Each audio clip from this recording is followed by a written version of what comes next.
Okay guys, just like that, I'm back with another Portable Clint. Guys, I like to interview the hustlers of Hollywood.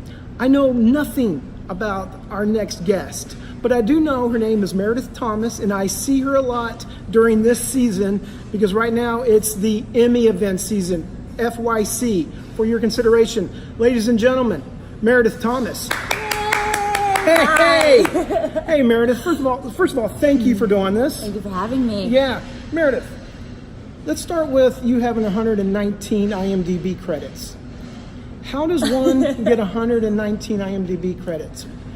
Before you answer that, what year did you move out here? Oh my goodness. Okay, that was going to be part of my answer. Because Sure. First of all, I'm 100. Okay. And, You look great. You look great. So I'm not going to say what year, but you can kind of figure it out from IMDb. But I moved out here for my second year of college. Second year of college. Where did you go to college? I went to the University of New Hampshire. And you got a scholarship there, right? I did. So I was there for 1 year, and then I had big stars in my eyes, and I just had to get to Hollywood. So I came out, promised my parents I'd only come out for a year unless they invited me back. So I took a leave of absence from the UNH, and I came out to the American Academy of Dramatic Arts, and the rest is history. I just stayed and finished 2 years there and started my career, hit the ground running. And so Okay, well, one of your first credits was Pleasantville. Yes. Did you shoot that? Where did you shoot that? oh my gosh, it was a dream. First of all, I'm a baby, and I'm getting to work on this movie, which I think was way ahead of its time. I think they should re-release it, honestly. It was out in the Malibu canyons. They created this fake town out there. So literally every day I'm going through the hair and makeup to become this 1950s teenager, and then I'm walking around this town of Pleasantville, surrounded by the mountains of Malibu. I think it's actually where they shot MASH. Okay, yeah. Okay, so was that one of your first gigs that you booked out here? What was the first gig you booked out? I think I may have jumped the gun. What? The first gig that I booked, so I'll date myself. Any of you that remember Dramalog? Dramalog, yes. The Dramalog. Dramalog Yes. was a great. So that's before we could submit internet-wise, and so every day you'd go.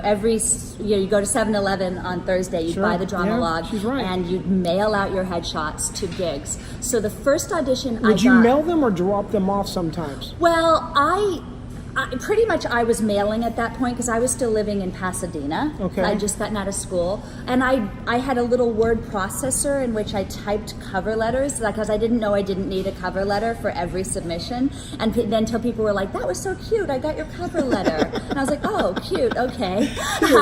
Cute. So it was my first on-camera gig. Was a music video for little kids called Dinosaur Tracks. Wait, and that was okay, the first wow. audition I got from Dramalog, and I booked it. So I was like, "Oh hell, This works. it's all. Yeah. This is going to be cake. Sure. This is going to be the easiest Sure. thing ever." Yeah. So that was Dinosaur Tracks. I played Okay. a teacher singing about dinosaurs, of course. Dinosaur Tracks. Oh yeah, I remember that hit. Yeah, of course. Okay, so that happens. What next? Are you thinking, just like you said, you thought this was going to be an easy battle? Tell Well, me. after that first I did, Yeah. first shoot, but yeah, and I made $50. Okay. $50 Nice, for my. I got nice. paid $50 for my first job. I was so happy. What'd you spend the $50 on? Oh my gosh, probably more stamps to send out headshots Look at from you. Dramalog. That's the reason why you're sitting right here, because of your hustle. Okay, so you do that one, and what was the next big one that maybe was a little bit harder to book? I think that Pleasantville was because it was a big thing. Sure. And I thank God for many years I looked young, so I rode that card the whole way. So, Yeah, I mean, you still look young. Thank you. I mean, Thank you very for young. I'm not just 100. saying that. Yeah, you look. That's why I'm saying it. Yeah. Okay, so how do you learn how to hustle? Who's teaching you? Who's teaching you this stuff? Did anyone show you the way, or what? No, I don't. Well, okay, I should say that right out of college, I became, we didn't call it a nanny, but it technically was a nanny for a couple that were working actors. She had done hundreds of national commercials and like was between she and like Heather Locklear for TJ Hooker or whichever Heather that was, and they were working actors, and I took care of their children in exchange for living in their guest house. Okay. So I had amazing mentors. Nice. But that had gone before me. So they would try to guide me. But one thing that it was Chris and Kelby Bensinger, Kelby Nugent, and they would say to me, "You're going to come into your own like years from now." So, and I like, you don't want to hear that when you're 20 Sure. and you're hungry. But you had to hustle then. There was no internet. We still have to hustle. Yes, but I just learned as I went, and I just have always been driven. You know what I blame it on? Blame it. What is that? I blame it on the fact that I played Jesus in Godspell as a woman. Okay. My sophomore year of high school, and from there I was like, oh well. Total Jesus complex. I can do anything. I will do anything I set my mind to. Great. And then I fight for the underdogs because I felt like I've been one for a long time. For so long, I wanted to really get in the game, and I wasn't. And so I was always hustling for the underdogs. When do you feel like you got into the game with your career? I feel for film and television, it wasn't really until I broke into the kind of the Ion Lifetime TV market. Okay. So up until then, I mean, I was working and I was, doing fine, but that was the turning point for me when I got to, play supporting leads in some of those films. And this is Ion Channel. What does Ion stand for again? Is it I don't Ion? know. I think it's just Ion. And that was Billy Ray Cyrus had a show on there where he was a doctor, right? You remember this? That sounds right, yeah. Okay. Most people don't know that they have Ion in their basic cable, and not even actually, you can get it without cable, but you have it. So I did a movie 3 years ago called A Christmas in Vermont, and Chevy Chase was in that, and that's the first time that I dared, though I was terrified, put myself on the pre-nomination ballot for Emmys. Okay. Because I was like, well, Chevy Chase, me, I think I'll do it. But I was terrified, and I didn't know what the heck I was doing at all.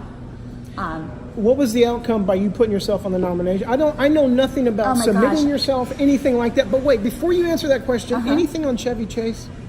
I'm not going to go there. Here's because I've worked with him and I got stories. I just want to make sure. I just want to see if we had the same experience. I actually didn't get to work with Chevy as much as you would imagine because we shot most of that film in Buffalo, New York. Buffalo. And then we did the parts with Chevy here in LA because Chevy wasn't able to get to Buffalo. So I actually only worked with Chevy one day, and he was fine for me. I will say this. Okay. I'm 6.5 years sober, and that's definitely helped my career. Okay. So that's all I'm going to say about that. Okay. Enough said. There, that's perfect. That was great. Okay, look at you. Okay. So I need to kind of journey through before you become an Emmy member and stuff like that, which is how I know you. Because like I said at the beginning, it's really fun right now because Emmy parties every night. Yeah, it's out of control. It really is. We need like a cleanse after FYC season. Yeah, we need a juice diet and to only talk to people that are not in the industry. Right, you're absolutely right. Tell me, I want to know about the journey at the beginning. I want to know a little bit more. Did you do commercials at the beginning? Because I read that you did stand-up. Mm-hmm, yeah. You did stage. Mm-hmm. What else? What else did you do? I've stand-up stage, a little bit of voiceover, a little bit of hosting, but probably, I love stand-up, and I will get back to it one day.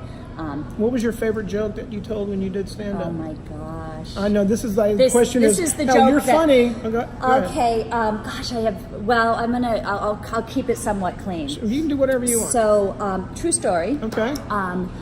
I had to get a restraining order against my ex-husband. Okay. Yeah. Nice. And restraining orders are kind of ridiculous when you think about them, right? Because they're a piece of paper that expect a irrational, angry person is going going to behave. It's like, a restraining order. Oh, I better stop. Let me take my leave of you, my lady. Right. That joke led to my second restraining order. 8 years worth of restraining orders. So I got additional 5 years because I wrote that joke.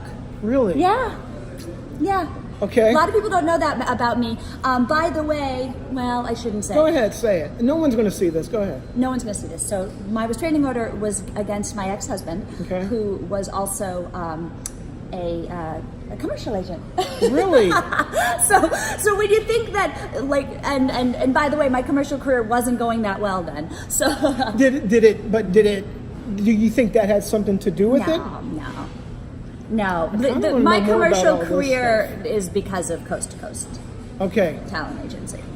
Yeah. Did you marry your husband because he took you on as a client? No, God, no. It was the other way around? No, I was represented. Okay. I married my husband because I'm a dipshit. Okay. Yeah. All right. Not because I needed any help with my career. And you had to get 2 restraining orders on him, or is it 2 other? Yeah, no.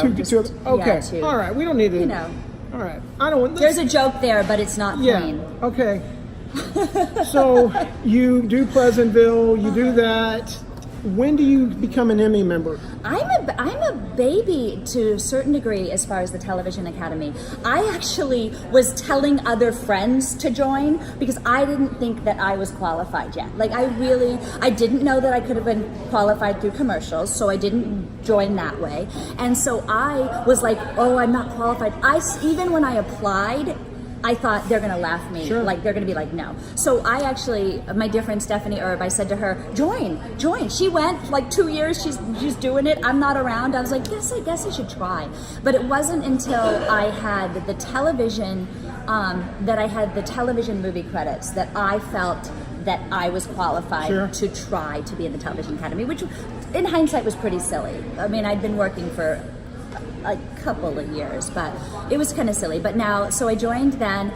I ran my first Emmy campaign. From that Emmy campaign, the movie with Chevy Chase, I just kind of saw how hard it is if you are not a name and you don't have a network behind you paying for those events and getting you out there in the PR, that it's really impossible to get your work seen for the pre-nomination ballot. Right, okay. So that's when I conceived of the email group, the Facebook group, which you are now a part of, and the FYC Underdogs, which is for people in the Television Academy. And that's when I conceived of my first event, which I produced last year, called FYC Independence. Oh, okay. Where we screened like 35 clips of underdog, like people that didn't have the networks behind them, people that wanted a shot. That's great. And we got 5 Emmy nominations for people from that screening Meredith, event. that is awesome. Yeah, so we're doing it again, May 31st. FYC Independence 2. We're screening. And if I wanted to find if a guy's watching, he wants to go there, he just goes Facebook, right, and put that. Go to Facebook, go FYC Independence, and you'll find the invite. We're also doing donation tickets. All the money goes to the Elks Lodge, where I'm Which a Elks leading Lodge? night. The Van Nuys Reseda Elks Lodge. My best friend got married at the Elks Lodge in Burbank. So that's awesome. Well, I'm the leading night. Van Nuys Reseda Elks Lodge. All of the money, the donations to come and have a dinner and watch the clips is it's a donation only, goes to the Elks Lodge. And you can find FYC Independence. We're also on brown paper tickets. Most theater people know that spot, FYC Independence. Right. Okay. Becoming an Emmy member, just like you said, it's easier than you think. And a lot of actors out there, can become members. There's so many great benefits. I'm not trying to sell you anything to Emmy at all. But you get tons of TV shows, great parties, celebrities are there who have to be nice to you because they want you to vote for them, right? Yeah. Okay. Enough about that. So we're gonna have to learn to be nice. I know it. Wait, I'm kind of more curious about the Elks Lodge. Why are you a member of the Elks Lodge? Again, it all goes back to my career. I actually shot 3 different projects in a row. I live in Van Nuys, and I have since I got separated from my ex-husband. So since 2003, I've lived in Van Nuys. And then suddenly I'm shooting 3 projects in a row at this place that I'm like, what the heck is this? Sure. This building that the Elks own in Van Nuys with a ballroom and 2 bars. I'm like, what on earth? So finally, after my 3rd project, which we shot pickups for a Christmas in Vermont there. Okay, it doubled for a diner in New York City. Okay. And I was like, so when I walked in like the 3rd time, I was like, I think I better do something about this. I'd never been in a fraternal organization. I was not even in a sorority, this was not necessarily my calling, but turns out it was. So I join, and I'm like, oh, I kind of dabbled. And then, of course, after a year in, I become second in command Really? of a lodge, which I'm very proud of because the Elks didn't allow women until 1993, and now I'm the leading knight of a place that didn't allow women. And then I'm the vice president of the San Fernando Elks Association. Very impressive. Very impressive. Okay, it goes back to the original thing, hustling. Mm-hmm. I mean, seriously, are you just nonstop working for your career and for other things? You know, at one point I decided, well, we got 8, like other people go and do 8 hours. Right. So I should at least do 8 hours. Okay. Right? And you do that every weekday? Well, you know, we're auditioning. Sure. So that takes a fair amount of our time. So when I'm busy I'll write that off as 6 hours. So yeah. Okay. Well, 3 hours to get exactly. Get ready, get to the audition for a 1-minute audition, 3 hours home. Yeah. You're done for the day. Done for the day. And then we add the lunch breaks and the legal time, you know, break. Yeah. And then we got to go to the party that night. Yeah, so which that's is time for hard work. I mean, because work. otherwise, how would we eat? I used to have a joke. I used to have a joke early in my career that how I stayed thin is I ate on set and on dates. So now it's like you only eat at FYC events, on set and on dates. So I rounded out a little. Yeah, that's the great. FYC events. I just heard the other night that somebody brought a Tupperware. Oh, it's true. Oh. Is this happening at parties Would here in Hollywood? you do me a favor? Did you see that or just hear somebody just told me that the other day. That is the truth. And if you see that, please take a picture of it and send it as a code of conduct violation. This is all I have to say. You're supposed to be the television elite. Stop that. Stop that behavior. Yeah, it's pretty cheesy. Yeah, it's so Tupperware. It's been written up in like articles about us. Really? That people brought Tupperware, and I full on saw a baguette in a bag the other day. It's not a joke, and I was like, I'm gonna report them. Like I think I'm the I'm the unofficial Academy police. You know what you are, but you have a respect around there. So that's the reason why I took notice. I'm like, man, let me check out Meredith, and then I looked up 119 credits. I'm going, man, she backs it up. You walk the walk, which I'm very impressed with. Tell me, got anything on that? Well, I was just gonna say, I mean, a lot of my career is owed to repeat customers. Tell me about that. So. From a producer that had known me from back when he was an actor, who hired me a lot, from getting a chance just to audition for a Christmas in Vermont movie that led to a whole bunch of the people that do produce TV movies to know about me. And so so the whole Ion Lifetime thing is really about repeat customers, is about going and showing up and being able to do an okay job that they want to work with me again. So that whole television movie thing is that. And so yeah, it's a lot of repeat business. So it's about hopefully getting there and doing the job so that they want to work with me again. Well, okay, but that backs up your work backs it up, but you hustling gets you the audition or gets you the connection. So I don't want to have to go fully into this, and we're going to start winding down, but the actress out there whose phone has not been ringing, what can she do today that would help her career? What trees could she shake today that could help her?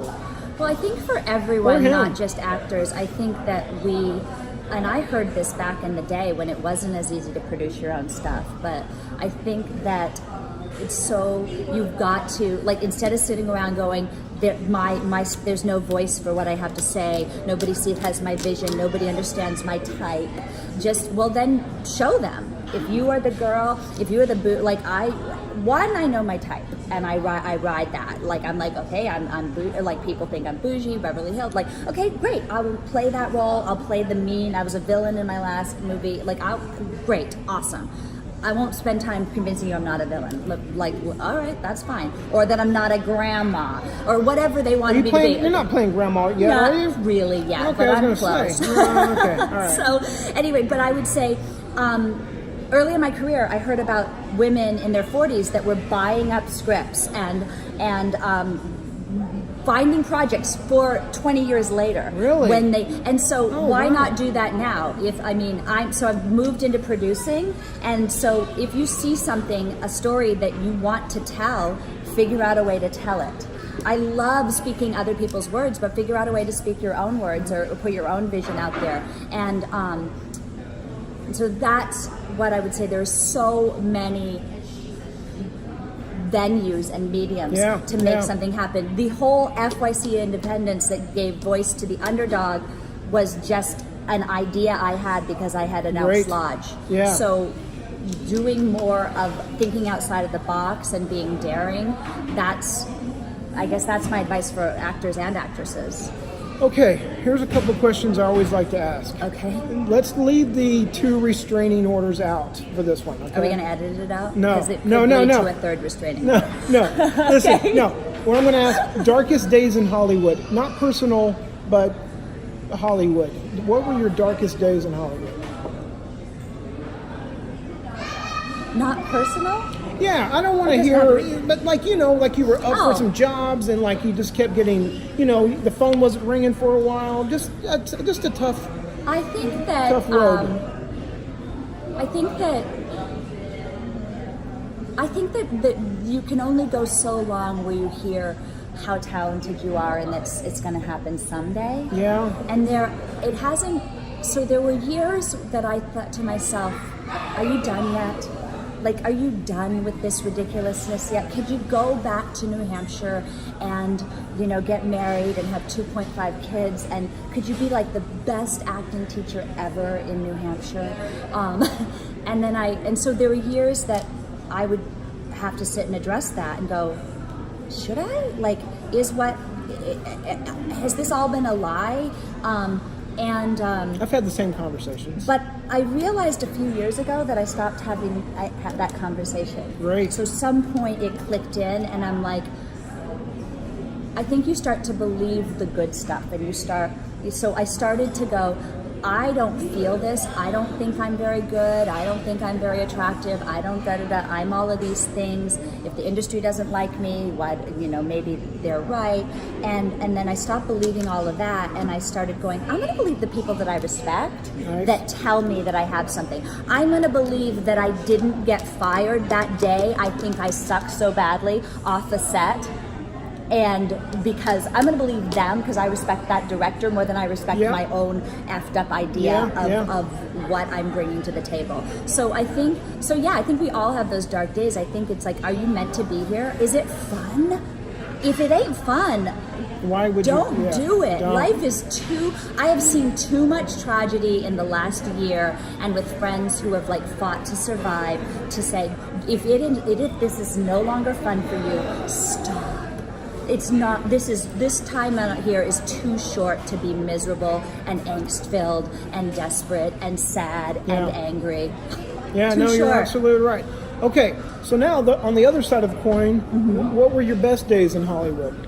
Or are they right now? You can answer that question any way you want. I think some of the, as far as when I look back at last year and business-wise, not personal like what I went through, anything personally with friends and loved ones, but if I look at the business, the best thing that I did last year was producing an event that helped other people. That's great. And I didn't necessarily think it was going to be that. Now, 5 nominations, was I one of them? No. Is that, so that's big. But the best thing that I did, it was exhausting, and I'm in the midst of production for it right now. I'm absolutely frustrated, sad, and exhausted all the time. But did it create a movement and a life that I had no idea? So that was probably the moment where I was like, holy cow, I did this. Holy cow. Yeah, that is very impressive. I tell you what else is also impressive, which is also another reason why I think you have 119 credits, is you do volunteer work. You have a volunteer situation today, which is very impressive. What is it? What are you going to go do at 12:45? I've been part for years of a lot of actors know it, Young Storytellers Foundation. Sure. So we go into schools and we teach a semester of script writing, and at the end of that semester, we bring in professional actors to perform these scripts. And their catchphrase is "Every child has a story worth telling," Right. and it is like feeds me. It makes me laugh. It is amazing. Awesome. It feeds, so today we have our wrap party. Last week we had the actors come in and perform their scripts, and my young man Nicholas's script is The Adventures in Bloop World. Bloop World. Mm-hmm. Yeah, Okay. he invented these bloops, but What's a bloop? I know what a blooper is. Is it? Bloop is just a thing that he created. Okay. He built a story around the idea of bloop. Okay. So, and then I also, Elks is a complete charitable organization. Look It at gives you. billions back every year. Billions? The Elks? Well, maybe it's millions. I okay. exaggerated, but I get it. billions over its 150. Sure, I'm sorry, sure. billions over its 150 year, There you go. 151 year Okay. lifespan. Millions are given to charity. Veterans, we help disabled children, all of that. So I'm really active with the veterans through the Elks. Awesome. Just another awesome thing you're doing. And then rescue animals are Look kind of at my you. little thing. I have an 80-pound rescue Awesome. American Bulldog pit. Oh, Nix. wow, She's look the at you. love of my life. Okay. All right, Meredith, I think we just did this, and you did a fantastic job. Thank you so much for doing this. Meredith, will you do me one last favor? Yes. Wait, is there anything else you need to tell us? before No, we I leave? think I've talked enough. Meredith, do me a favor. Yeah. Say goodbye to everybody. Thanks for joining us. Bye.